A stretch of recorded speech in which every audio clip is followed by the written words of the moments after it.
है। जयपुर में एक सज्जन रिटायर हुए और रिटायर्ड होने के बाद में उन्होंने अपने लिए एक 400 गज का बड़ा सा मकान खरीदा। और वो मकान उन्होंने इसलिए खरीदा क्योंकि उस मकान के पीछे वाले हिस्से में एक आम का बड़ा पुराना सा पेड़ था और उनकी वाइफ को आम बड़े पसंद थे। तो उन्होंने सोचा कि इससे बढ़िया जो है क्या हमें मकान मिल सकता है। बना बनाया मकान था। रहने लगे उस मकान में। 2-3 महीने बीते थे कि उनके जो आसपास के दोस्त यार थे उन्होंने कहा कि आपने बढ़िया मकान लिया है, लेकिन एक बार किसी वास्तु वाले एक्सपर्ट को बुला लेते, विशेषज्ञ को बुला लेते और वास्तु शास्त्र के हिसाब से देख लेते, समझ लेते कि कहीं कोई गड़बड़ तो नहीं है, अच्छा रहता आपके लिए। तो इनको आइडिया अच्छा लगा। इन्होंने कहा चलो ठीक है बुला लेते हैं। तो दिल्ली से एक विशेषज्ञ एक्सपर्ट को बुलाया गया जो कि पिछले 30 साल से यही काम कर रहे थे, बड़े दक्ष थे इस काम में। तो उनको रिसीव करने के लिए जयपुर एयरपोर्ट पर गए और वहां से फिर उनको लेकर के अपने घर की तरफ जा रहे थे। तो पहले तो रेस्टोरेंट में उनको बढ़िया सा राजस्थानी भोजन करवाया, लंच करवाया। और जब जा रहे थे सड़क पर, जब गाड़ी चल रही थी, तो वास्तु वाले एक्सपर्ट देख रहे थे कि ये जो सर जी थे जिन्होंने घर खरीदा था, ये कोई भी कार आती है ओवरटेक करने की कोशिश करती तो उसको जगह देते थे आराम से कि वो निकल जाए। तो इनसे रहा नहीं। इन्होंने पूछा कि आप हर गाड़ी को जाने दे रहे हो, ओवरटेक करने दे रहे हो, क्यों? तो उन्होंने कहा कि सर जी, जो भी गाड़ी वाला आगे जाना चाह रहा है, हो सकता है वो हमसे ज्यादा जल्दी में हो, किसी इंपॉर्टेंट काम से जा रहा होगा, तभी तो वो आगे जाना चाह रहा है। तो वास्तु वाले विशेषज्ञ एक्सपर्ट जो थे वो मुस्कुरा के रह गए। थोड़ा आगे चले तो रास्ता थोड़ा सकरा होने लगा, जैसे जैसे घर आने लगा, गलियां आने लगी और गली में एक बच्चा दौड़ता हुआ सा क्रॉस करके निकला। इन्होंने गाड़ी का ब्रेक लगा दिया और थोड़ा इत्मीनान से वहां रुक गए, देखने लगे कि कोई और तो नहीं निकल रहा है। कमाल ये हुआ कि उस बच्चे के पीछे दौड़ता हुआ एक और बच्चा भाग के निकला। अब की बार फिर से रहा नहीं गया। वास्तु वाले विशेषज्ञ ने पूछा कि आपको कैसे पता था कि एक और बच्चा निकलेगा?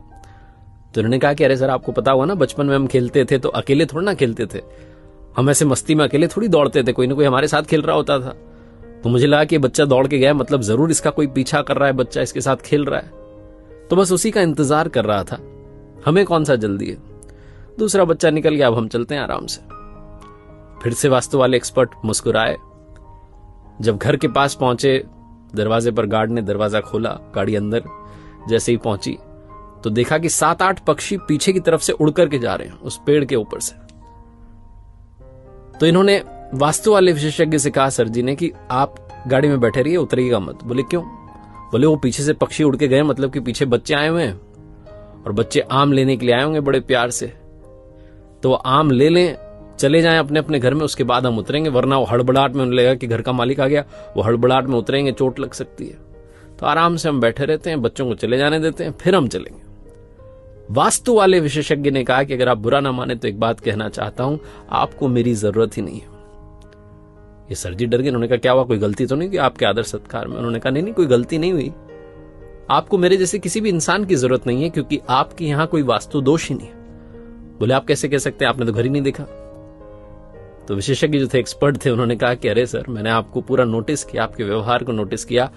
ओवरटेक आप गाड़ी को करने दे रहे हैं क्योंकि आपको लगता है कि सामने वाला जल्दी में, उसे इंपॉर्टेंट काम है, आप उसका ख्याल पहले रख रहे हैं।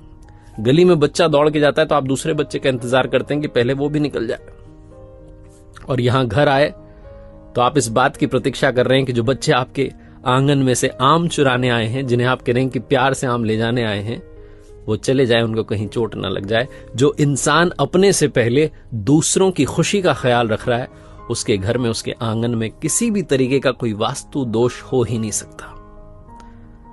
इन्होंने कहा कि आप आ गए हैं तो एक बार घर में अंदर तो आइए, नाश्ता कीजिए। बड़ी छोटी सी कहानी है, लेकिन सार ये कहता है कि अगर आपके मन का भाव सच्चा है तो जीवन में आपका हर काम अच्छा है। जिसका मन पवित्र होता है उसके आसपास किसी भी तरीके का दोष भटकता नहीं है। तो लाइफ में हमेशा अपना तो ख्याल रखिए, अपनी खुशियों का ख्याल रखिए, लेकिन दूसरों की खुशियों को भी प्रायोरिटी देना शुरू कीजिए।